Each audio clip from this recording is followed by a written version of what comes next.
সূর্যের মনে হয় যে তার থেকে বেশি তেজস্বী আর উজ্জ্বল কেউ নেই, তাই তার এই অহংকার ভঙ্গ করার জন্য মেঘ চলে আসে।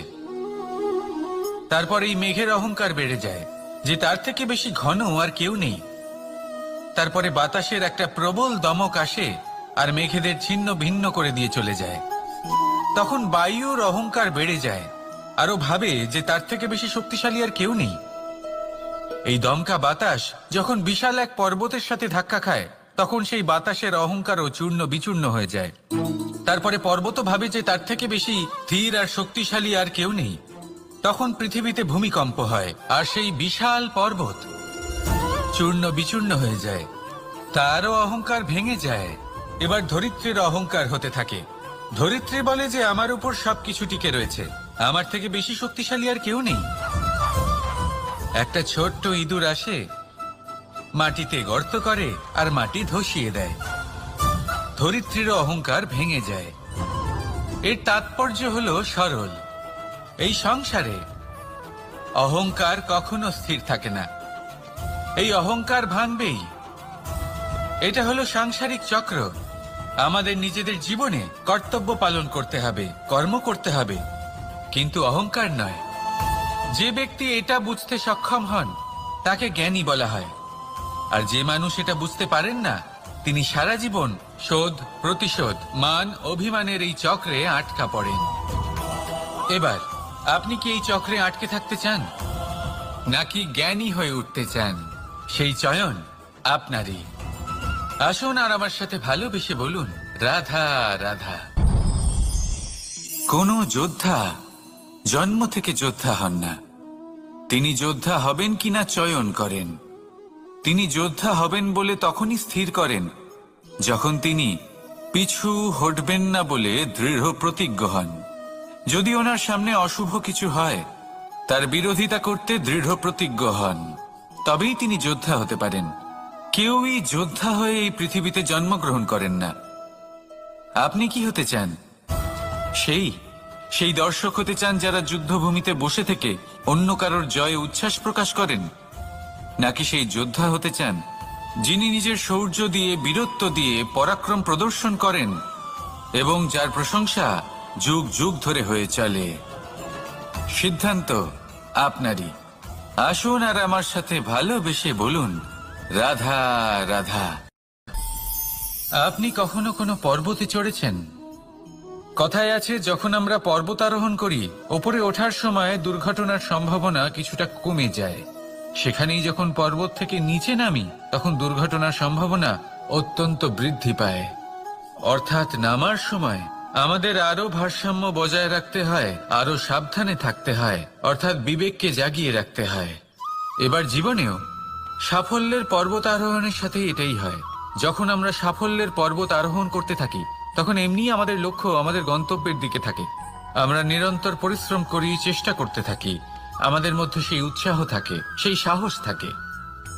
কিন্তু একটা কথা সত্যি, সমস্ত আরোহণের পরে অবরোহণ থাকে। আর এই অবরোহণই থাকে যেখানে বেশিরভাগ মানুষ নিজের ভারসাম্য বজায় রাখতে পারেন না, আর সেখানেই ভেঙে পড়েন। তাই জীবনে যদি সাফল্যের শিখরে পৌঁছতে চান, তাহলে আপনাকে নিরন্তর প্রয়াস করতে হবে, সংঘর্ষ করতে হবে, পরিশ্রম করতে হবে, আর নিজের লক্ষ্যের দিকে একাগ্রতা কেন্দ্রীভূত করতে হবে। তাহলে আপনি নিজের লক্ষ্য অবশ্যই পাবেন। কিন্তু যখন অবরোহণের সময় আসবে, যা নিশ্চিত রূপে আসবেই, তখন আপনাকে সংঘর্ষ করতেই হবে, ধৈর্য ধরতেই হবে, সাবধানে থাকতেই হবে, ভারসাম্য বজায় রাখতেই হবে। এটা হলো অত্যন্ত আবশ্যক, কারণ পরবর্তী সাফল্যের শিখরে আপনাকে পৌঁছতেই হবে, আর তার জন্য আপনাকে সুরক্ষিতভাবে অবরোহণ করতেই হবে। ঠিক কিনা? আসুন আর আমার সাথে ভালোবেসে বলুন, রাধা রাধা। প্রসন্নতা এমন এক অনুভূতি যা আমরা সকলে পেতে চাই। এবার এটা ভেবে দেখুন যে আমরা আমাদের প্রসন্নতার জন্য অন্য কাউকে দায়ী কেন করি। আজও এরকম কিছু করেছে, ওর জন্য আমি দুঃখী হয়ে আছি। আজও এমন কিছু করলো যার ফলে আমার মন প্রসন্ন হয়ে উঠল। না, আপনাকে স্পষ্ট করে একটা কথা বলে দিই, আপনার প্রসন্নতা না শুধু আপনার নির্বাচন, না শুধু আপনার হাতে রয়েছে, বরং আপনি নিজের প্রসন্নতাকে নিজেই আকৃষ্ট করেন। এই ফুলগুলিকে দেখুন। এই ফুল এর সুগন্ধ ছড়ায়, আর এই ফুল নিজের দিকে কীট পতঙ্গদের আকৃষ্ট করে। এবার দেখুন কীট পতঙ্গ কাদের আকৃষ্ট করে? গিরগিটি বা ব্যাঙ, এরকম কিছু প্রাণীদের। এবার এই যে ফুল, কীট পতঙ্গের জন্য এই যে ফুল, তার বিকাশ হয়, এ আরো প্রস্ফুটিত হয়, ওর বংশ আরো বৃদ্ধি পায়। তাই এর তাৎপর্য হলো সহজ, ফুল উচিত ব্যক্তিকে নিজের দিকে আকৃষ্ট করে। এবার কীট পতঙ্গের কথা বললে তারা কাদের আকৃষ্ট করে? তাদেরই যারা তাদেরই শিকার করবে, খাদ্যরূপে গ্রহণ করবে। এবার কাকে আপনি নিজের দিকে আকৃষ্ট করতে চান তার নির্বাচন আপনারই। আপনি কি প্রসন্নতাকে নিজের দিকে আকৃষ্ট করতে চান নাকি অপ্রসন্নতাকে করতে চান তার নির্বাচন আপনারই।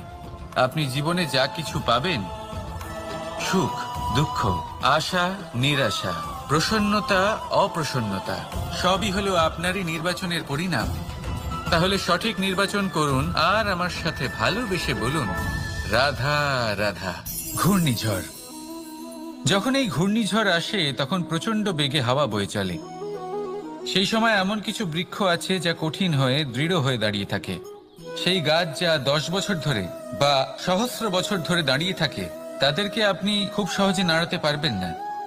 কিন্তু ঘূর্ণিঝড়, এর প্রভাব এতটাই তীব্র হয়, এর হাওয়াতে এতটাই প্রবল শক্তি থাকে যে এই বৃক্ষগুলিকে উচ্ছেদ করে, সেই বৃক্ষ নষ্ট হয়ে যায়।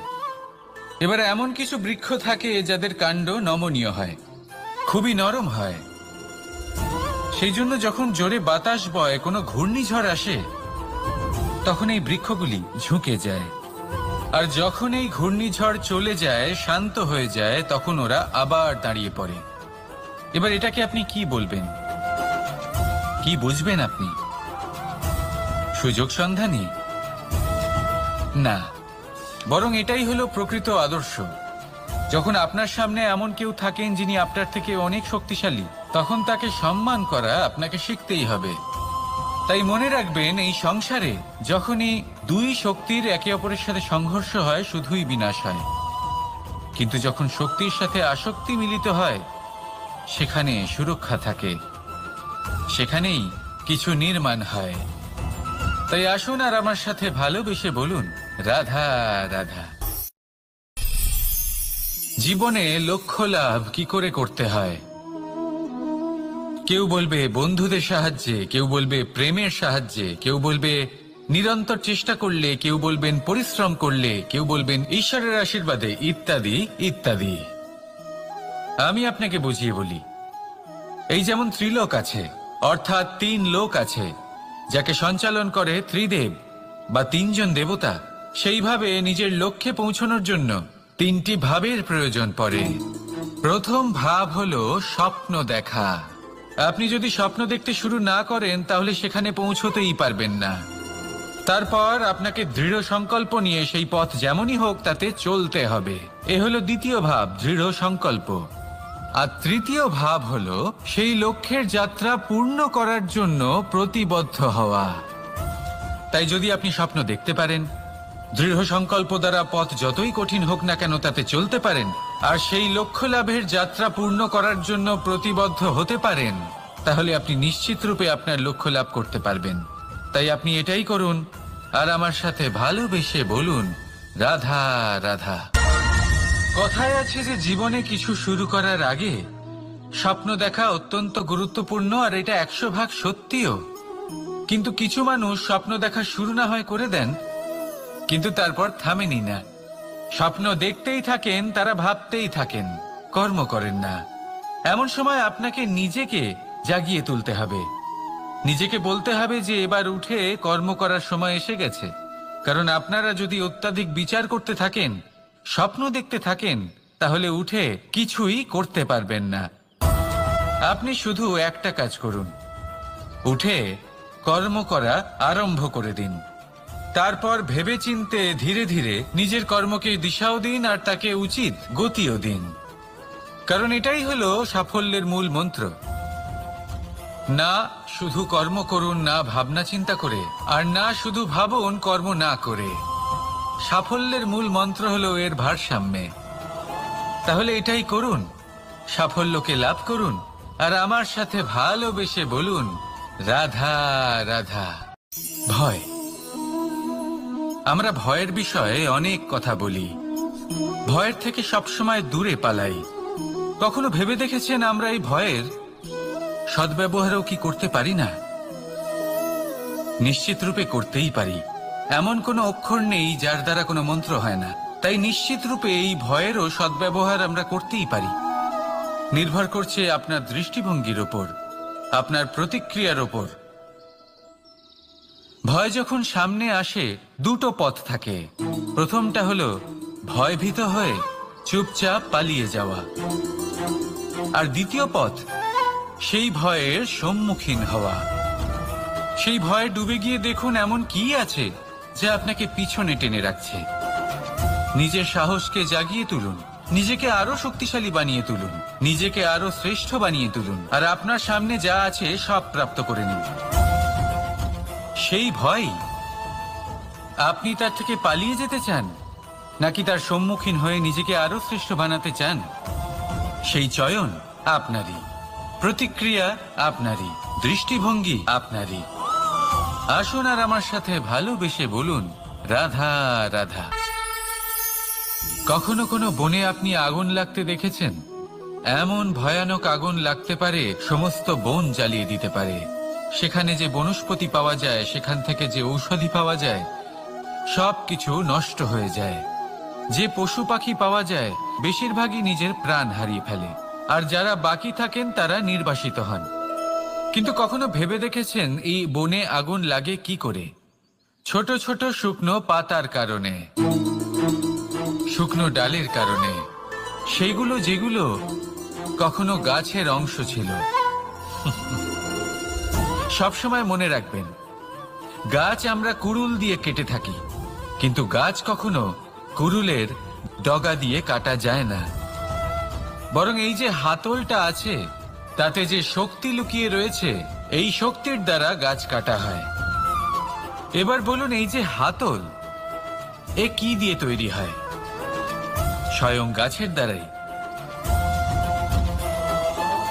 এর থেকে আপনি কি শিক্ষা পেলেন? যদি কেউ আপনজন হন, যে আপনার কোনো দরকারে লাগছেন, সেই কারণে তাকে নিজের থেকে দূরে করবেন না। যদি তার সাহায্যের প্রয়োজন হয় তাহলে তাকে সাহায্য করুন, যদি তার সঙ্গের প্রয়োজন হয় তাহলে তাকে সঙ্গ দিন। নিঃস্বার্থভাবে আপনজনদের বিকাশের পথে নিয়ে যান। নিজের স্বার্থ অনুসারে আপনজনদের নিজের জীবনে রাখবেন না। আসুন আর আমার সাথে ভালোবেসে বলুন রাধা রাধা। দীপাবলি আমাদের সবথেকে বড় উৎসব। শ্রীরাম রাবণকে পরাস্ত করে 14 বছরের বনবাস কাটিয়ে আবার অযোধ্যায় ফিরে এলেন অমাবস্যার রাত্রে। অযোধ্যায় সবাই খুব প্রসন্ন ছিলেন, খুবই উৎসাহিত ছিলেন। অযোধ্যায় সহস্র প্রদীপ প্রজ্বলিত করা হয়েছিল এই উৎসবে। একে আমরা দীপাবলি বলে থাকি। এবার এই বিষয়ে আমরা সকলে জানি।